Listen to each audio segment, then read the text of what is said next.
Morning mga lods, oh. Tingnan nyo yung kamuti ko. Nanguy-koy kong kamuti gahapon.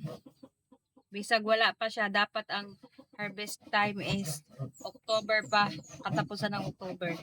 Pero dahil gusto ko kumain ng kamuti, ayan. Naghanap ako ng kamuti. Ito yung laman niya, guys. Hindi pa siya masyadong malaki. Pero ito yung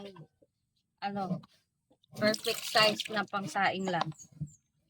So, ayan, ang aking gagawin ngayon ay hugas-hugasan ko na ito.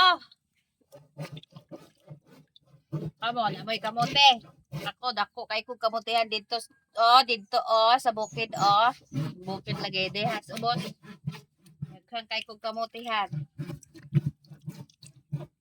Basta ulit tag kamuti, or ugihan ta mangoy-koy. Dapat, ugihan po ta magtanom. So, mao na ni ang bunga sa ako mga tinanom. Pero sa October pa talaga ang harvest time. Ora po to, daghang salamat.